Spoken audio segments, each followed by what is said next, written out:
Hello friends, आप सभी का मेरे चैनल में स्वागत है। और ये देखिए, आप सभी के बहुत सारे कमेंट आ रहे थे ना कि भाभी का रूम दिखाइए, भाभी का रूम दिखाइए, कैसा भाभी का रूम आप सभी ने सेट किया। तो भाभी तो देखिए हमारे साथ ही रहती थी। अभी तो शादी के ये 2 या 3 दिन हो गए हैं।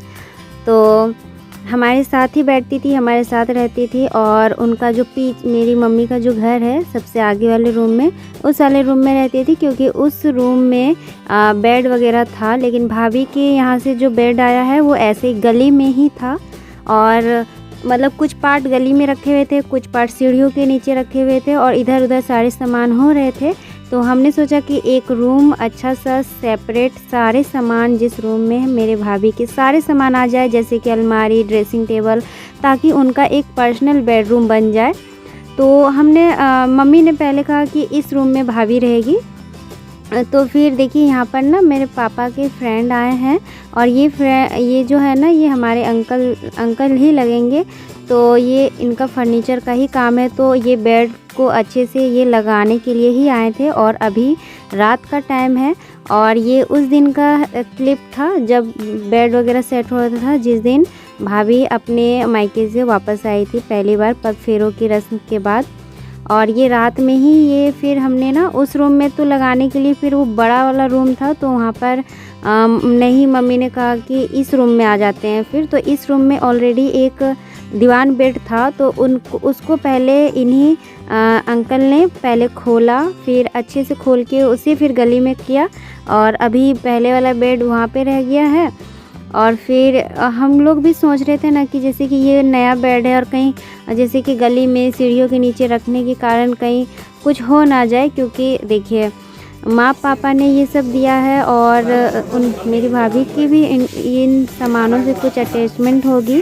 तो हम नहीं चाहते थे कि कुछ हो जाए, बच्चे हैं घर पर और मेहमान आते जाते हैं रास्ते में। तो इस वजह से सारे सामान को एक सेपरेट बेडरूम बना देते हैं हम लोग। तो यहाँ पर रात में ही देखिए ड्रेसिंग टेबल, यहाँ पर 2 ड्रेसिंग टेबल था, एक ब्लू कलर का और एक ब्राउन कलर का। तो ब्राउन कलर वाला मेरी भाभी के मायके से आया है।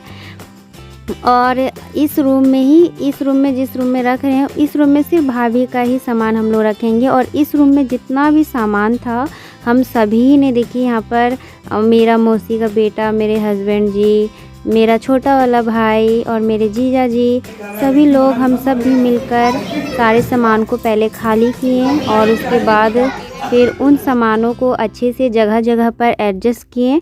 और जो इस रूम में बेड था वो खुल के रखा हुआ है, लेकिन वो मॉर्निंग में दूसरे वाले रूम में लगा देंगे। तो यहाँ पर देखिए पापा यहाँ पर बैठे हैं, और आसी यहाँ पर बस मेरे पापा को कहानी सुना रही है। तो देखिए रात में मैंने ज़्यादा रिकॉर्ड नहीं किया था। अब यहाँ पर मॉर्निंग हो गया है, और भाभी जो अलमारी लाई थी उसमें अपने सारे कपड़े वगैरह भी रख दी। और ये जो जितने भी सामान है ना, ये सारे सामान ये मेरी भाभी का जो बेड है, दीवान बेड, बॉक्स में अंदर रख देगी। पर अभी थोड़ा सा काम कर रही है मम्मी, तो अभी रख देंगी। यहाँ पर देखिए मेरी भाभी का ये बेडरूम तैयार हो गया, और नया बेडशीट भी लग चुका है। तो आप देखना चाह रहे थे ना कि भाभी का बेडरूम दिखाइए, तो ये देखिए भाभी का बेडरूम। और यहाँ पर देखिए अभी ये शादी का 4था दिन हो गया है। हाँ, चौथा, ये 5वां दिन हो गया। अभी मुझे ठीक से याद नहीं है, क्योंकि काफ़ी दिन हो गए शादी के। और यहाँ पर देखिए सुबह मॉर्निंग का टाइम है, हम सब नहा चुके थे, रेडी हो गए थे। यहाँ पर दोनों साढ़ू, मेरे जिया जी, मेरे हस्बैंड जी, दोनों जा रहे हैं नदी नहाने के लिए। और यहाँ पर बस थोड़ी सी मस्ती चल रही है। ये छोटा डुग्गू है ना, ये है ना सबके साथ जाने के लिए खोजता है, इसको कोई लेकर ही नहीं जाता है। तो यहाँ पर देखिए मेरी मम्मी बहुत सारा काम कर रही थी, सारी चीज़ों को अच्छे से जगह पर अरेंजमेंट करते करते इनका काम ही नहीं ख़त्म हो रहा था। मम्मी अभी नहीं नहाई है, अभी नहाएगी। तो यहाँ पर ना सभी जितने भी बर्तन थे एक बैग में उन्होंने भर दिया है। और उसके बाद सारा यहाँ पर बोल रही है ना मम्मी कि जितने भी बर्तन हैं वो अभी इस बॉक्स को खोलकर और सारे सामान को यहाँ पे रख देगी, क्योंकि अगर ये बाहर रहेगा तो देखिए अभी घर में ना कोई जैसे नई दुल्हन है तो कभी कोई आ जाता है देखने के लिए, कभी कोई आता ही है लोग। और ना ये ऐसे खुले में सारे सामान, छोटे मोटे चीज़ अगर इधर उधर हो जाए, या फिर बच्चों ने ही इधर उधर कर दिया, तो फिर ना मन में दुख भी होगा। और इसीलिए चीज़ें इधर उधर ना हो, इस वजह से सारे सामान को भाभी के बेड के बॉक्स में मम्मी रखने के लिए बोल रही है। तो फिर हमने कहा कि मम्मी आप जाइए नहाने के लिए, हम रख देंगे या फिर बाद में रख लीजिएगा दोपहर के टाइम पर जब खाली समय होगा। तो यहाँ पर मम्मी सब साइड में लगा दे रही है और अभी पूरा सेट नहीं हुआ है। और ये यहाँ पर थोड़ा सा जगह यहाँ पर खाली कर रही है, क्योंकि मतलब कि बहुत छोटी छोटी जो चीज़ें भी होती है वो सारी चीज़ें ना शादी के घर में इधर उधर ना हो, बस मेरी मम्मी का यही कहना था। और सारी चीज़ें अच्छे से रहे ताकि भाभी को भी ना लगे कि मेरी ये चीज़ वो इधर उधर हो गई है या फिर मिस हो गई है। तो यहाँ पर देखिए भाभी ये 2 गिफ्ट भी बच गए थे जो कि अनपैक थे, और इतने दिन से ना कभी जैसे जैसे गिफ्ट मिल रहे थे वैसे वैसे हम लोग खोल ही रहे थे, भाभी ही खोल रही थी। पर जैसे कि पता चल रहा था कि कौन क्या दिया है, ये बस याद करके भाभी मम्मी को बता दे रही थी।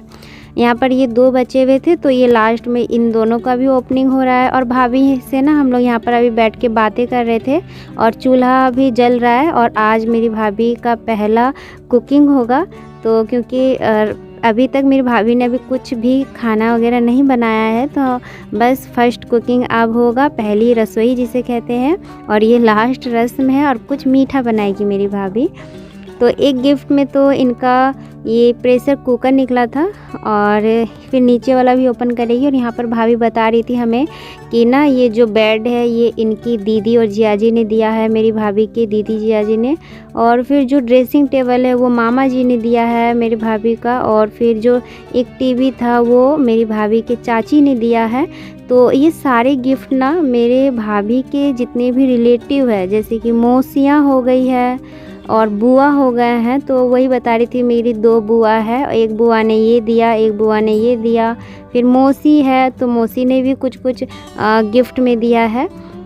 तो पिछले वीडियो में आप सभी ने कहा था कि दहेज दहेज, मैं यही समझा रही थी पिछले वीडियो में कि हमारे इंडिया में इसको दहेज का नाम दिया गया है। लेकिन हम अब देखिए मेरी भाभी के अगर रिलेटिव्स चाची मौसिया अपनी तरफ से मेरी भाभी को कुछ गिफ्ट देगी, और वो लोग चाहती है कि मेरी बेटी अपने ससुराल में इनका यूज करे, तो फिर उनको भी खुशी मिलेगी और मेरी भाभी को भी खुशी मिलेगी कि हाँ मेरी मौसी बुआ और चाचियों ने इतने अच्छे अच्छे गिफ्ट मुझे दिए हैं शादी में। और ये जो एलईडी टीवी है ना, वही देखिए यहाँ पर भाभी हम सभी को बता रही थी, तो हमें भी खुशी मिल रही थी। और यहाँ पर ना मेरा भाई इस एलईडी टीवी को ओपन कर रहा है और चेक भी कर रहा है कि कैसा है कैसा नहीं। और आज ये वाले भैया आ गए थे, वो रास्ते में ही थे और वो बोल रहे थे कि आधा घंटा में हम पहुँच जाएंगे और इसे ना दीवार पर फिट कर देंगे। तो इस वजह से ये पूरा खोलकर और ये थर्माकोल निकाल के रख देंगे, क्योंकि वो भैया आएंगे और फिर इस टीवी को बेडरूम में लगा देंगे। क्योंकि ये जो जहाँ से फिर ये टीवी लिया गया है, तो हम सब जानते हैं कि वो फ्री में लगवा देते हैं और शायद कुछ दिनों का वैलिडिटी रहता है, तो फिर 1 मंथ का या फिर कुछ भी, मुझे नहीं पता। लेकिन फिर वो कह रहे थे कि हम आ रहे हैं, भाई ने फ़ोन किया था, तो फिर वो आ रहे थे, इसी वजह से यहाँ पे ओपनिंग हो रहा है। और सही भी है, क्योंकि ये ना टूटने का डर है, बच्चों वाला घर है, और कहीं पर अगर हम रख भी देते हैं ऊपर की साइड या फिर कहीं पर भी, तो टूटने फूटने से अच्छा है कि ये मतलब कि वॉल पर अच्छे से सेट हो जाए, तभी जाके सही भी रहेगा। और यहाँ पर बस सारे सामान ऐसे ही बिखरे हुए हैं, लेकिन अभी मम्मी सारा सामान रखेंगी और मम्मी भी रखेगी और भाभी भी रखेगी, ताकि याद रहे उन लोगों को कि कौन सी चीज़ कहाँ पे रखी हुई है। यहाँ पर देखिए बाबू बहुत ज़्यादा बदमाशी कर रहा था, तो फिर मैंने ना इसको यहाँ पर बिठा दिया था। और ये लोग काफ़ी मतलब 4-5 बच्चे जहाँ जमा हो जाते हैं ना, बस उनकी शैतानियाँ स्टार्ट हो जाती है। तो देखिए अभी यहाँ पर ये चूल्हा जल चुका था और फिर भाभी आ गई है अपनी पहली रसोई में मतलब कि कुकिंग करने के लिए, और कुछ मीठा भी बनाएगी। तो फिर भाभी ने खीर यहाँ पे बनाने के लिए सोचा, तो यहाँ पर खीर ही अभी बन रहा है और हमारा ब्रेकफास्ट भी खीर ही हो जाएगा। तो बस हम लोग ना काफ़ी ज़्यादा बातें इसलिए भी कर रहे थे क्योंकि अब हम दोनों बहनें भी अपने अपने घर चले जाएंगे। बस 1 दिन और रहेंगे, उसके बाद फिर हम लोग अपने अपने घर चले जाएंगे। और यहाँ पर देखिए बाबू कैसे मस्ती कर रहे हैं। बाबू और यहाँ पर आसी और मेरे पापा का मतलब कि बस नाना को मना रही है कि दुकान जाने के लिए, और अभी अभी ये दुकान से आई है।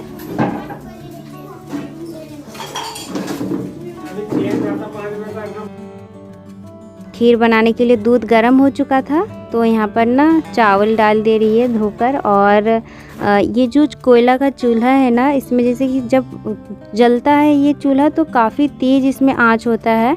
और गैस में क्या होता है कि हम अपनी मर्ज़ी से कम ज़्यादा कर सकते हैं, लेकिन चूल्हा ये कोयला का तो ना काफ़ी अच्छा भी रहता है, इसमें भी कुकिंग बहुत ज़्यादा अच्छा लगता है। और यहाँ पर भाभी हमसे पूछ रही थी हम लोग से ना कि सब लोग मतलब उनको पता नहीं है कि हम लोग कितना मीठा खाते हैं, तो फिर मैंने ही उनको बोला कि 2 बार डाल दीजिए फिर अच्छे से हो जाएगा। तो अभी देखिए भाभी यहाँ पर आई है, तो हम सभी का टेस्ट भी नहीं जानती है, कौन कितना मीठा खाता है, कौन कम मीठा खाता है, कौन ज़्यादा मीठा खाता है। तो वही थोड़ा सा ना इनको डर भी लग रहा था, या फिर मतलब कि थोड़ा सा झिझक भी होता है, नई दुल्हन है और थोड़ा सा भी नए नए में ना उतना कॉन्फिडेंट नहीं है, तो कोई भी नहीं रहता है, मैं भी नहीं थी। तो यहाँ पर देखिए मैं भाभी के पास ही बैठी हूँ और वो मुझसे पूछ के कर रही थी, और मैं बैठी थी तो उनको थोड़ा सा अच्छा भी लग रहा था कि हाँ सामने है, उनको अकेला नहीं लग रहा था, तो अच्छा भी लग रहा था। और वो अच्छे से मन खुशी से ही बना रही थी। वो एक दिन पहले भी बनाने खोज रही थी कि पहले जैसे कि अगर मीठा, ये जो एक पहली रसोई होती है ना, तो अगर पहली रसोई में कुछ मीठा बना ले उसके बाद भाभी कुछ कुछ काम भी करती। तो भाभी तो कुछ कुछ पहले ही करने खोज रही थी, लेकिन हमने कहा कि नहीं, अभी करना ही है ज़िंदगी भर काम आप ही को, लेकिन अभी जब तक हम लोग हैं तब तक थोड़ा सा आप आराम कीजिए। तो फिर यही देखिए यहाँ पर अब खीर बन चुका है, और उसके बाद खाना तो मतलब कि अभी मम्मी ही बनाएगी। और यहाँ पर देखिए भाभी खीर दे रही है जिया जी को। और यहीं तक थी मेरी आज की वीडियो। तो कैसी लगी मेरी भाभी की पहली रसोई ज़रूर कमेंट करके बताइएगा। तो हम फिर मिलेंगे अच्छे से एक नए वीडियो के साथ। Bye bye.